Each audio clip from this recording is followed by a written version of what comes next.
સત્સંગ શિક્ષણ પરીક્ષા અંતર્ગત પ્રાગના વન શ્રેણીમાં સમાવેલ વચનામૃતમાંથી આપણે આજે ગરડા પ્રથમનું 44મું વચનામૃત છે તેનો અભ્યાસ કરીશું.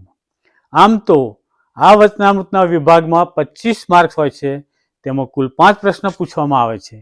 પ્રશ્ન 1, સંપૂર્ણ એક વાક્યમાં જવાબ લખો. પ્રશ્ન 2, મુદ્દાસર જવાબ લખો.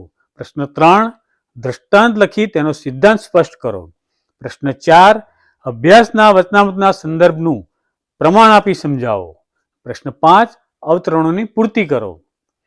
તો આપણે સૌપ્રથમ સદગુરુ પૂજ્ય ઈશ્વરચરણદાસ સ્વામીના મુખથી વચનામૃત સાંભળીશું. ત્યારબાદ પ્રશ્નો અને તેના જવાબો જોઈશું. સ્વામિનારાયણ હરે. વચનામૃત ગરડા પ્રથમ પ્રકરણનું 44મું. બળબળતા ડામનું ડગલાનું. સ્વામિનારાયણ હરે. સંવત 1876 મહાસુદી 8મને દિવસ શ્રીજી મહારાજ શ્રી ગરડા મધ્યે દાદા ખાચરના દરબારમાં શ્રી વાસુદેવ નારાયણના મંદિરની આગળ લીમડાના વૃક્ષ હેઠે ઓટા મધ્યે ઢોલિયા ઉપર આથમણે મુખારવિંદે સવારના પહોરમાં વિરાજમાન હતા. ને ધોળો ખેસ પહેર્યો હતો, ને ધોળી ચાદર ઓઢી હતી, ને માથે ધોળી પાગ બાંધી હતી, ને તે પાગને એક આંટે કરીને બોકાની વાળી હતી, ને તે પાગ ઉપર ધોળા પુષ્પનો હાર વિરાજમાન હતો, ને પોતાના મુખારવિંદની આગળ મુનિ તથા દેશ દેશના હરિભક્તની સભા ભરાઈને બેઠી હતી. પછી શ્રીજી મહારાજે પ્રશ્ન પૂછ્યો, જે ભગવાનને વિશે સ્નેહ હોય તેનું શું રૂપ છે? પછી બ્રહ્માનંદ સ્વામીએ સ્નેહનું રૂપ કરવા માંડ્યું, પણ સમાધાન ન થયું. પછી શ્રીજી મહારાજ બોલ્યા, જે તમને તો સ્નેહની દિશ જ જડી નહીં, અને તમે જે પિંડ બ્રહ્માંડથી નિસ્પૃહ રહેવું તેને સ્નેહ કયો, એ સ્નેહનું રૂપ નહીં, એ તો વૈરાગ્યનું રૂપ છે. અને સ્નેહ તો એનું નામ જે ભગવાનની મૂર્તિની અખંડ સ્મૃતિ રહે એનું નામ સ્નેહ કહીએ. અને જે ભક્તને પરિપૂર્ણ ભગવાનને વિશે સ્નેહ હોય તેને એક ભગવાન વિના બીજો સંકલ્પ જ ન થાય. અને જેટલો ભગવાન વિના બીજો ઘાટ થાય છે તેટલો તેના સ્નેહમાં ફેર છે. અને જેને પરિપૂર્ણ ભગવાનમાં સ્નેહ હોય અને તેને જો જાણે અજાણે ભગવાનની મૂર્તિ વિના બીજો કંઈક ઘાટ થાય, તો જેમ પંચામૃત ભોજન જમતો હોય તેમાં કોઈ કાંકરા તથા ધૂળનો ખોબો ભરીને નાખે ને જેવું વસમું લાગે, અથવા કપાળમાં બળબળતો ડામ દે ને તે જેવો વસમો લાગે તેવો ભગવાન વિના બીજો ઘાટ થાય તે વસમો લાગે. એવી રીતે જેને વર્તતું હોય તેને ભગવાનને વિશે પ્રીતિ છે એમ જાણવું. તે સર્વે પોતપોતાના હૃદયમાં તપાસી જુઓ, તો જેને જેવી પ્રીતિ હશે તેને તેવી જણાઈ આવશે. પછી બ્રહ્માનંદ સ્વામીએ પૂછ્યું, છે એવી દ્રઢ પ્રીતિ ભગવાનને વિશે થાય તેનું શું સાધન છે? પછી શ્રીજી મહારાજ બોલ્યા, જે સત્પુરુષનો જે પ્રસંગ એ જ ભગવાનને વિશે દ્રઢ પ્રીતિ થવાનું કારણ છે. ત્યારે સોમલો ખાચર બોલ્યા, જેવો પ્રસંગ તો અતિશય કરીએ છીએ, પણ એવી દ્રઢ પ્રીતિ કેમ થતી નથી? પછી શ્રીજી મહારાજ બોલ્યા, જે પ્રસંગ તો કરો છો, પણ અર્ધો અમારો પ્રસંગ કરો છો અને અર્ધો જગતનો પ્રસંગ કરો છો, તે માટે ભગવાનને વિશે દ્રઢ પ્રીતિ થતી નથી. પછી ગામ વસોના વિપ્ર વાલા ધ્રુવ તેણે પ્રશ્ન પૂછ્યું, જે હે મહારાજ, દેહ અને દેહના સંબંધીને વિશે અહમ મમત્વપણાના ઘાટ થાય છે તે કેમ ટળે? ત્યારે શ્રીજી મહારાજ બોલ્યા, જે એ તો એ જીવને વિપરીત ભાવના થઈ છે, જે પોતાને દેહથી પૃથક જે જીવાત્મા તે રૂપે નથી માનતો ને દેહ રૂપે માને છે. અને એ જીવાત્માને વિશે દેહ તો કેવી રીતે વળગ્યો છે? તો જેમ કોઈક પુરુષ હોય તેણે દરજીને ઘેર જઈને ડગલો સિવાડીને પહેર્યો, ત્યારે તે એમ માને છે દરજી તે મારો બાપ છે અને દરજણ તે મારી મા છે, એમ જે માને તે મૂર્ખ કહેવાય, તેમ આ જીવને આ દેહરૂપ જે ડગલો તે ક્યારેક તો બ્રાહ્મણ અને બ્રાહ્મણી થકી ઉત્પન્ન થાય છે અને ક્યારેક તો નીચ જાતિમાંથી ઉત્પન્ન થાય છે, તથા 84 લાખ જાતિ થકી દેહ ઉત્પન્ન થાય છે.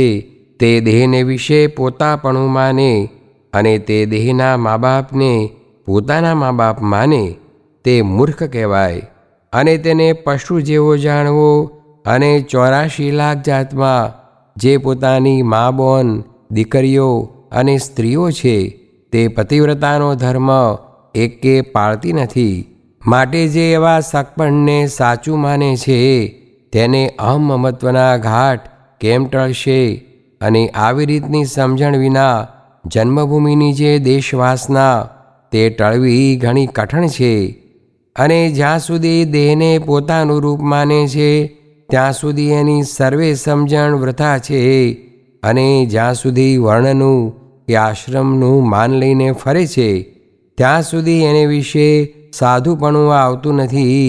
માટે દેહ અને દેહના સંબંધીને વિશે અહમમત્વનો ત્યાગ કરીને અને પોતાના આત્માને બ્રહ્મરૂપ માનીને ને સર્વવાસનાનો ત્યાગ કરીને સ્વધર્મમાં રહ્યો થકો જે ભગવાનને ભજે છે તે સાધુ કહેવાય છે. અને જેને એવું સાધુપણું આવ્યું તેને ને પુરુષોત્તમ ભગવાનને કાંઈ છેટું રહેતું નથી. અને બીજું સર્વે થાય પણ એવી સાધુતા આવી તો ઘણી કઠણ છે. અને એવો સાધુ તો હું છું જે મારે વર્ણાશ્રમનું લેશ માત્ર માન નથી. એવી રીતે શ્રીજી મહારાજ બોલ્યા તે તો પોતાના ભક્તને શિક્ષાને અર્થે છે એમ જાણવું અને પોતે તો સાક્ષાત પુરુષોત્તમ નારાયણ છે. ઇતિ વચનામૃતમ. એ રીતે ગરડા પ્રથમ પ્રકરણનું 44મું વચનામૃત જે તે થયું. પ્રથમ પ્રશ્નમાં એક સંપૂર્ણ વાક્યમાં જવાબ લખવાના છે. તેમાં 4 પ્રશ્ન પૂછવામાં આવે છે, દરેકનો એક ગુણ હોય છે. તો આ વચનામૃતમાંથી કેવા પ્રશ્ન પૂછી શકાય તે જોઈએ. પ્રશ્ન 1, ભગવાનને વિશે પરિપૂર્ણ સ્નેહ કોને કહેવાય? જવાબ, ભગવાનની મૂર્તિની અખંડ સ્મૃતિ રહે તેને સ્નેહ કહીએ. પ્રશ્ન 2, કોને મૂર્ખ કહેવાય? તો દેહને વિશે પોતાપણું માને અને દેહના મા બાપને પોતાના મા બાપ માને તે મૂર્ખ કહેવાય. પ્રશ્ન 3, કેવી રીતે ભગવાનને ભજે તે સાધુ કહેવાય? જવાબ, દેહ ને દેહના સંબંધી ને વિશે અહમ મમત્વનો ત્યાગ કરીને પોતાના આત્માને બ્રહ્મરૂપ માનીને સર્વ વાસનાનો ત્યાગ કરીને સ્વધર્મમાં રહ્યો થકો જે ભગવાનને ભજે છે તે સાધુ કહેવાય છે. પ્રશ્ન 4, ક્યાં સુધી અને સર્વે સમજણ વૃથા છે? તો જવાબ, આવી રીતની સમજણ વિના જન્મભૂમિની જે દેશ વાસના તે ટળવી ઘણી કઠણ છે. અને જ્યાં સુધી દેહને પોતાનું રૂપ માને છે ત્યાં સુધી એની સર્વે સમજણ વૃથા છે. અને જ્યાં સુધી વર્ણનું કે આશ્રમનું માન લઈને ફરે છે ત્યાં સુધી એને વિશે એનું સાધુપણું આવતું નથી. પ્રશ્ન 5, ભગવાનને વિશે દ્રઢ પ્રીતિ કરવા શું કરવું? જવાબ, સત્પુરુષનો જે પ્રસંગ એ જ પરમેશ્વરને વિશે દ્રઢ પ્રીતિ થવાનું કારણ છે. પ્રશ્ન 6, સત્પુરુષનો પ્રસંગ કરવા છતાં કેમ ભગવાનને વિશે દ્રઢ પ્રીતિ થતી નથી? જવાબ, પ્રસંગ તો કરો છો પણ અડધો અમારો પ્રસંગ કરો છો અને અડધો જગતનો પ્રસંગ કરો છો, તે માટે ભગવાનને વિશે દ્રઢ પ્રીતિ થતી નથી. પ્રશ્ન 7, શું માનનારની સર્વે સમજણ વૃથા છે? જવાબ, જ્યાં સુધી દેહને પોતાનું રૂપ માને ત્યાં સુધી એની સર્વે સમજણ વૃથા છે. પ્રશ્ન 8, કોનામાં સાધુપણું આવતું નથી? જવાબ છે, જ્યાં સુધી વર્ણોનું કે આશ્રમનું માન લઈને ફરે છે ત્યાં સુધી એને સાધુપણું આવતું નથી. પ્રશ્ન 9, સાધુ કોને કહેવાય અને એવી સાધુતાનું શું મહત્વ છે? તો જવાબ છે દેહના દેહના સંબંધીને વિશે અહમ મમત્વનો ત્યાગ કરીને પોતપોતાના આત્માને બ્રહ્મરૂપ માનીને સર્વ વાસનાનો ત્યાગ કરીને સ્વધર્મમાં રહ્યો થકો જે ભગવાનને ભજે છે તે સાધુ કહેવાય છે. અને જેને એવું સાધુપણું આવ્યું હોય તેને તો પુરુષોત્તમને ભગવાનને કાંઈ છેટું રહેતું નથી. હવે પ્રશ્ન 2, તેમાં મુદ્દાસર જવાબ લખવાના હોય છે અને તે પણ 4 થી 5 લીટીમાં, અને તેમાં 4 પ્રશ્ન પૂછવામાં આવે છે જેમાંથી 2 ના જવાબ લખવાના હોય છે અને દરેકના 2-2 ગુણ હોય છે. તો આ વચનામૃતમાંથી કેવા પ્રશ્ન પૂછી શકાય તે જોઈએ. પ્રશ્ન 1, પ્રથમના 44 પ્રમાણે કેવી સમજણ વિના દેશવાસના ટાળવી કઠણ છે? તો જવાબ છે 84 લાખ જાતના જે પોતાની મા, બોન, દીકરીઓ અને સ્ત્રીઓ છે તે પ્રતિવ્રતાનો ધર્મ એકે પાળતી નથી. માટે જે એવા સગપણને સાચું માને છે તેને અહમ મમત્વના ઘાટ કેમ ટળશે? અને આવી રીતની સમજણ વિના તો જન્મભૂમિની દેશવાસના તે ટળવી કઠણ છે. પ્રશ્ન 2, શ્રીજી મહારાજના મતે સ્નેહનું શું સ્વરૂપ છે? તો જવાબ સ્નેહ તો એનું નામ જે ભગવાનની મૂર્તિની અખંડ સ્મૃતિ રહે એનું નામ કહીએ. અને જે ભક્તને પરિપૂર્ણ ભગવાનને વિશે સ્નેહ હોય તેને એક ભગવાન વિના બીજો સંકલ્પ ન થાય, અને જેટલો ભગવાન વિના બીજો ઘાટ થાય છે તેટલો તેના સ્નેહમાં ફેર છે. પ્રશ્ન 3, ભગવાનને વિશે પ્રીતિ હોય તેનું કેવું વર્તે? તો જવાબ જાણે અજાણે ભગવાનની મૂર્તિ વિના બીજો કંઈક ઘાટ થાય તો જેમ પંચામૃત ભોજન જમતો હોય ને તેમાં કોઈ કાંકરા નાખે ને જેવું વસમું લાગે, અથવા કપાળમાં બળબડતો ડામ દે ને તે જેવો વસમો લાગે, તેવો ભગવાન વિના બીજો ઘાટ થાય તે વસમો લાગે. એવી રીતે જેને વર્તતું હોય તેને ભગવાનને વિશે પ્રીતિ છે એમ જાણવું. હવે ત્રીજો પ્રશ્ન હોય છે, એમાં એક દ્રષ્ટાંત લખી તેનો સિદ્ધાંત સ્પષ્ટ કરવાનો હોય છે, તે પણ 4 થી 5 લીટીમાં, અને તેમાં 2 પ્રશ્ન પૂછવામાં આવે છે જેમાંથી એકનો જવાબ લખવાનો હોય છે જેના 4 ગુણ હોય છે. તો આ વચનામૃતમાંથી કેવા પ્રશ્ન પૂછાય તે જોઈએ.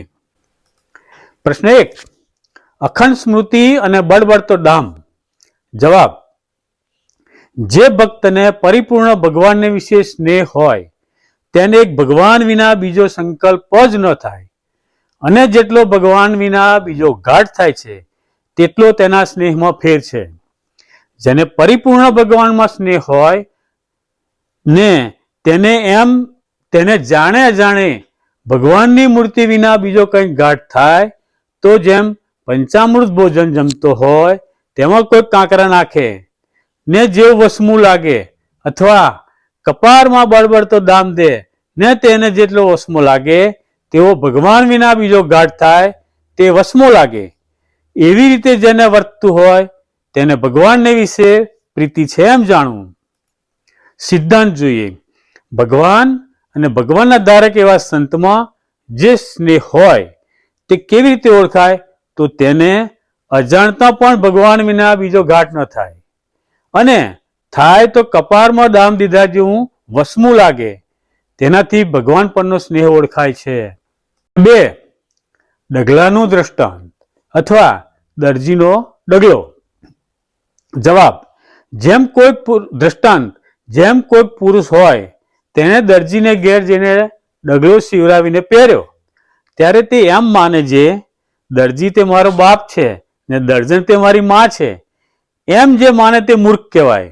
તેમ આ જીવને આ દેહરૂપ ડગલો તે ક્યારેક તો બ્રાહ્મણી થકી ઉત્પન્ન થાય છે ને ક્યારેક તો નીચ જાતિમાં ઉત્પન્ન થાય છે, તથા 84 લાખ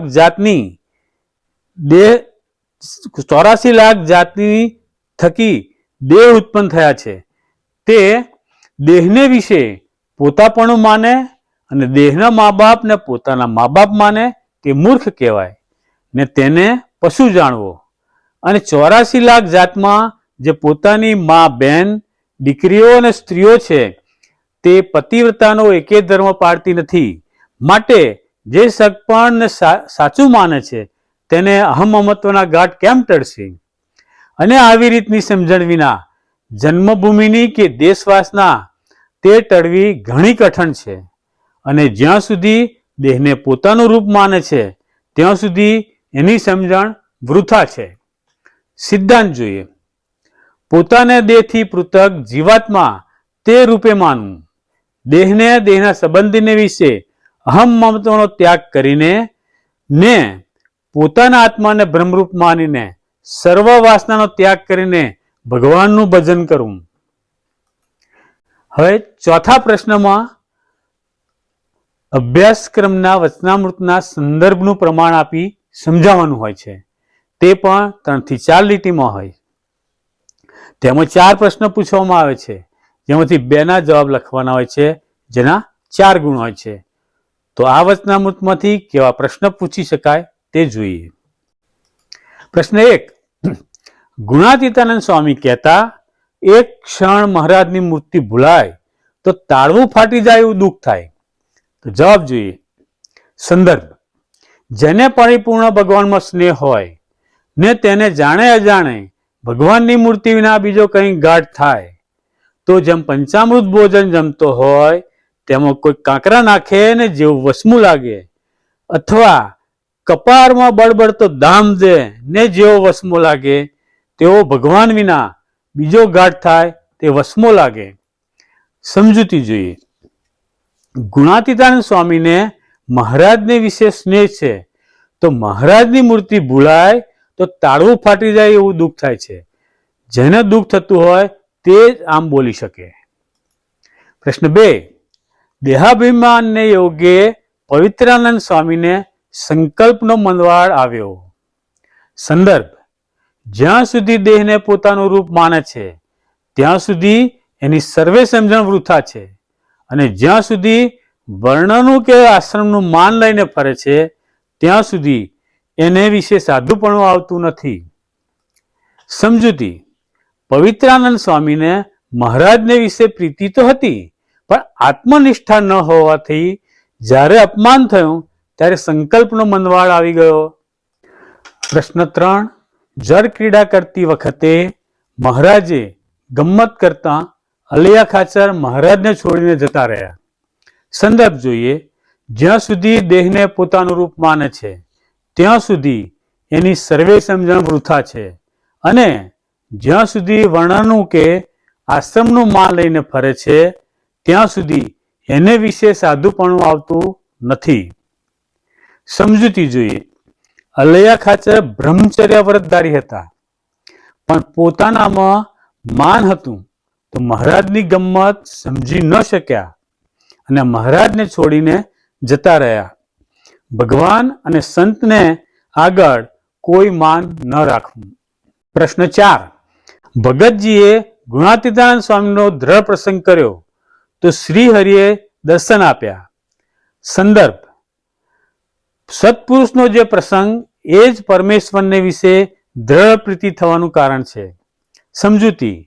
ભગતજીએ ગુણાતીતાનંદ સ્વામીનો સમાગમ કર્યો, આજ્ઞા અદ્ધર ઝીલી, સેવા કરી તો સ્વામીની કૃપાથી જ મહારાજના દર્શન થયા અને મહારાજ વશ થયા. 5મા પ્રશ્નમાં અવતરણોની પૂર્તિ કરો. તેમાં 3 અવતરણો પૂછવામાં આવે છે. ત્રણેયના 3 ગુણ હોય છે, એટલે એમાંથી 3 લખવાના હોય છે. તો આ વચનામૃતમાંથી કેવા પ્રશ્ન પૂછી શકાય તે જોઈએ. અવતરણ 1. ભગવાનની મૂર્તિની અખંડ સ્મૃતિ રહે તેનું નામ સ્નેહ કહીએ.